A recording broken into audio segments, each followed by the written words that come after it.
No se on sitten tietysti terve moro hei ja tervetuloa Tapio teen kyytiin tänne puistokräveleiden tai pitäisikö sanoa puistoluistinratojen äärelle vaihtelevan talvikunnossa pidon työnjäljen ulottuvuuksiin. Että tämä pyöräväylien ylläpito nyt on mitä on. En jaksa käyttää aikaani talvikunnossapidon tai talviheittelijät kritisointiin, tehkö sen muut. Mä lähden mieluummin pyöräilemään. Tuolta minä tulin. Siellä näkyy Vantaanjoki. Tuohon suuntaan minä jatkan. Pyöräilen Messukeskukselle noin 5 kilometriä ja siitä takaisin tänne. Niin sanottu maantieosuus tänään. Ajattelin, että puhellaan tässä samalla niin sanotusta treenaamisesta ja sitten siitä, minkälaisia toiveita on tätä pyöräilyharrastusta koskien vuodelle 2024. Että ei muuta kuin tervetuloa kyytiin.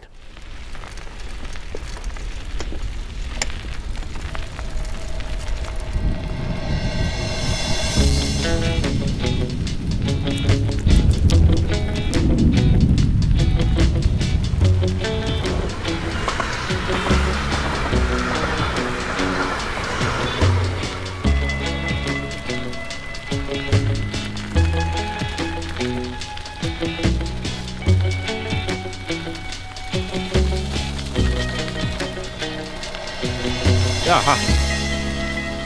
Siinä meni kevään ja talven raja.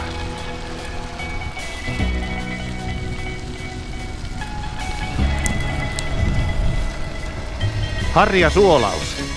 Muistakaa pestä pyörän runkonne. Omaa voimansiirtoani on jo vähän korroosio päässyt syömään. Eiköhän se VD40 korroosio tottelee. Sitä vähän rättii suikautta ja pyyhkäsee. Korroosio lähtee.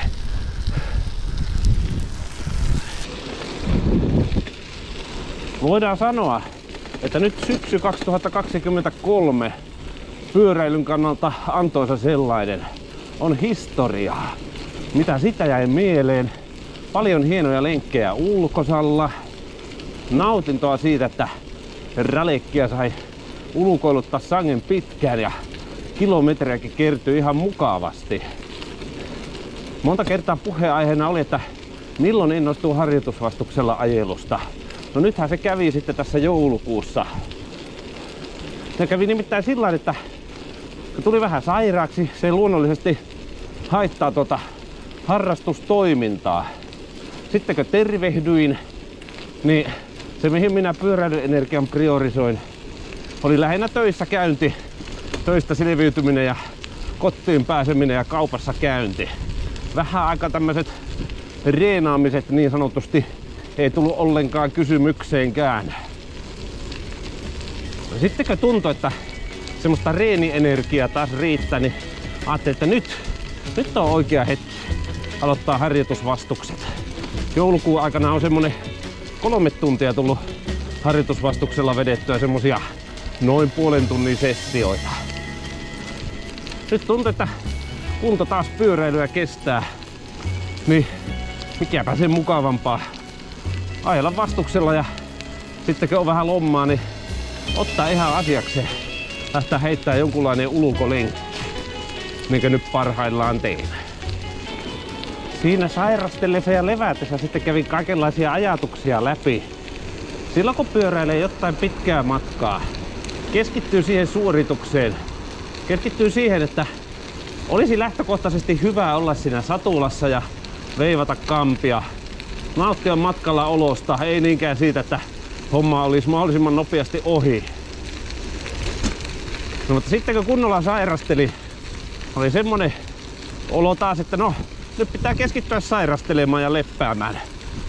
Makkoilemaan sohvalla niin kauan, että siinä makkoilemiskohdassa on suorastaan semmonen kuoppa siinä sohvalla, jos vähän liioitellaan. No kyllä täytyy sanoa, siinä sitten kun tarpeeksi aikansa sitä keskittyy siihen leppäämiseen. Minusta rupesi tuntua, että se semmonen niinkö pyörälenkkeilyfiilis. Se katosi johonkin. Jotenkin tulee semmonen kynnys hypätä pyöräselkeä ja lähteä ajelehen huvikseen tällä tavalla. Ihan vaan tämmösen niin sanotun treenailun vuoksi, niin kuin tällä hetkellä teen. Mä ajattelin, että tämä varmaan kuuluu asiaan. Että kadotetaan se fiilis vähäksi aikaa ja veivaillaan harjoitusvastuksella silloin, kun tuntuu siltä. Lähdetään ajelee sitten, kun taas on fiilistä. Sitten tänään, tai oikeastaan eilen. Eilen tuli semmonen olo, että huomenna, eli tänään, on lenkkifiilis. Ja tässä sitä taas mennään. Reenit jatkuu. Noniin. Ollaan messukeskuksen luona. Sitten takaisin. Tämä on semmonen lenkki, että jos en mä mitään muuta keksi ja haluaa fillaroida ulkona, niin voi käydä ajamassa tämän niin, että 20 minuuttia tähän suuntaan ja sitten 10 minuuttia takaisin.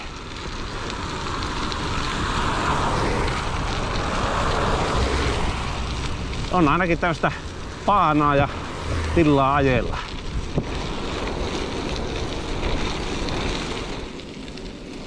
Ja aina kun sairastelee, niin on tietenkin tärkeää se, että muistaa silloin levätä hyvin. Se tuli itselleni jälleen kerran tutuksi. Ja ollaan luottavaisin mieliin siihen, että kyllä se lenkkeilyfiilis sieltä taas löytyy. Tässä on suorastaan semmonen mukava olo, kun noita kampia veivailee. Niin kuin mä jollakin edellisellä videolla sanoin, pyöräily on vähän semmonen toisaalta funktionaalinen juttu. Töihin on päästävä kelissäkö kelissä, fiiliksellä kuin fiiliksellä. Mutta sitten kun nämä vapaa-ajan ajot, sillä mentaliteetilla, niin kuin eräässä randonneur-aiheisessa enkunkielisessä artikkelissa kirjoitettiin, en muista mistä luin, mutta siinä oli pitkä lista, miten kannattaa preventeille valmistautua. 3 ekaa kohtaa oli pyöräile, pyöräile ja pyöräile. Siitä mä oon saanut parhaan inspiraatio tähän reenailuun. En mä nikään reenaile, minä pyöräilen, pyöräilen ja pyöräilen. Ja kaikista tärkeintä tässä on se, että on olemassa semmonen oikeanlainen moodi tähän vapaa-ajan polkemiseen, missä listan 3 ekaa kohtaa noudatetaan pilikun tarkasti. Oikeastaan nyt minusta tuntuu, että mä oon tarpeeksi nähnyt priorisoitua talvihoitoa. Minä haluan elämään haastetta ja takaisin tänne loskan ja moskan keskelle. Tämä minun sinkulani on runkoltansa semmonen sopiva jämerä laitos. Olen oppinut luottamaan tähän kaikenlaisissa olosuhteissa. Mulle ei ole ainakaan vielä Oulunkylähän patsasta pystytetty. Kaimalleni Tapio Rautavaaralle on. On kulkuriksi syntynyt mä vainen ja paljain jaloin kierrän maailmaa. Näin kerran unta joutsen taivahainen. Mun antoi hetken kanssaan taivaltaa. Miten se sitten jatkuu? Näin. Maat ja metsät, järvet, maani armaan. Sen kaiken sini taivahalta näin. Tuuli lauloi laulujaan, sadun hohde peitti maan. Ihanampaa en mä koskaan nähdä saata. No niin, 10 tätä leikkiä takana tähän mennessä. Aletaan olemaan kohta täällä pelipaikoilla. Siitä lähtee polku, joka on Ralekillakin sulamaan aikaan 10 kertoja ajeltua. Hike a bike. Tämä on sitä parasta hauskaa. Liikenne humisee. Ei haittaa. Kelokuuset huokailevat. Mitähän ne huokailee? Kaiholla muistavat Menneen kesän revettejä. Porukkalenkkejä. Pyöräilyseuran retkiauston aktiviteetteja. Spontaaneja iltalenkkejä. Kaikkea hauskaa pyöräilytouhua veljeni Otson kanssa. Mitä vielä? Jäikö jotain mainittamatta? Tuonne kun mennään tonne Pusikkoon, niin sieltä löytyy bunkkereita.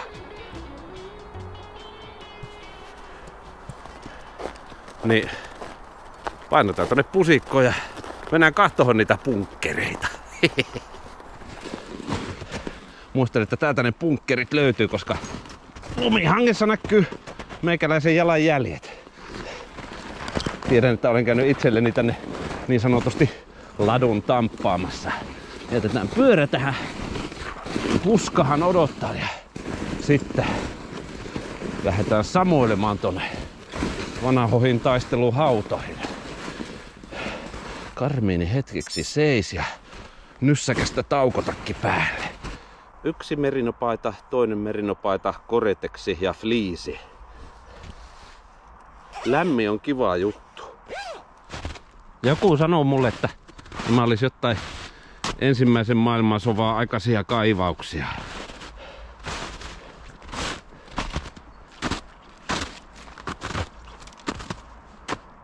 Poteroita, jota ei ole kuulemma koskaan tosi toimiin käytetty. Silloin kun koira eli vielä, minä ulkoilutin sitä paljon. Kävimme usein tässä metsässä koiran kanssa.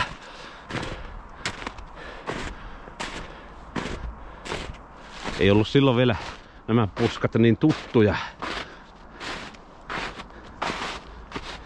Sitten minä yllätyin, että kappas mitä täältä löytyy. Tämä tunneli tässä. Siihen on kaatunut kaikenlaista pölykkyä päälle, vai liekö kaajettu ihan tarkoituksella, ettei ne kukaan vönkimään menisi. Kai sinne ihminen mahtuisi, jos siinä vähän pientä raivailua tekisi. Semmonen kolo. Kai sinne muutama ihminen kyykkyhyn mahtuisi. Kurkkasin taskulampun kanssa sisälle. Siellä on muutama tyhjä limsapullo ja olut tölkki. Ei sen kummempia. Tänne ne vanhat linnoitteet hautautuvat.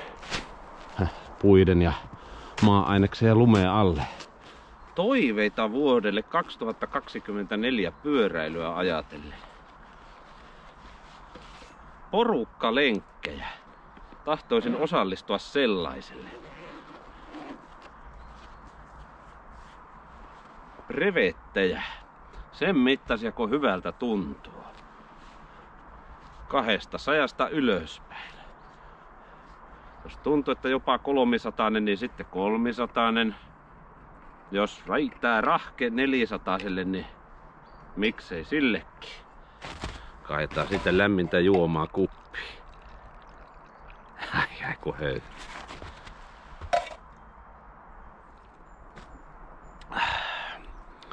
Sittenkö oli aikaa kuitenkin vähän miettiä, että mitä pyöräilyaiheesta hauskaa tekisi, kun ei oikein pyöräilemään pystynyt siinä sairastellessa. Tuli fiilis, että haluaisin osallistua Pirkan lenkille. Pitkään Pirkka, 217 kilsaa. Toisaalta haluan myös osallistua Pirkan yöpyöräilyyn. Viikkoa ennen juhannusta, Näsijärveen ympäri, 134 kilsaa. Jos johonkin näistä pitää priorisoida, että voi valita vain jomman kummanen mieluiten se yöpyöräily. Siitä on tullut tietyllä porukalla jo perinne.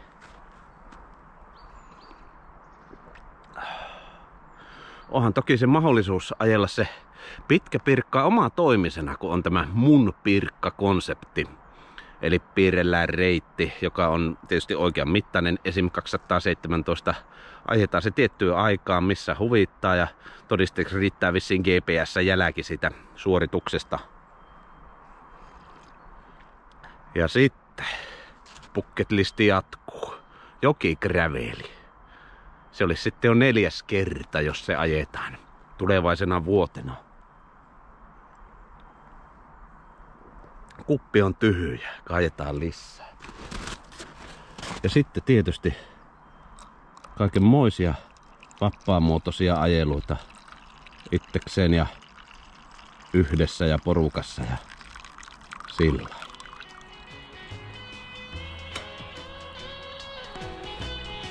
Videokamera laulaa ja suuni puhuu ja vlogia syntyy aina sitä mukaan, kun siltä tuntuu. Tässä vaiheessa kiittelen sinua, hyvä ystäväni, vuodesta 23. Kiitos, kun olet ollut mukana tänäkin vuonna. Ja toivottelen iloa ja rauhaa sinun vuotesi 2024. Ja yleisemminkin on tullut aika kiittää sinua tämän videon katselusta. Toivotan iloa ja rauhaa sinun päiväsi. Takkuu varmasti, hyvä ystäväni, tapamme seuraavalla kerralla jossakin joskus pyöräilyaiheisten jutujuorten merkeissä. Kiitos, kun olit mukana. Heippa!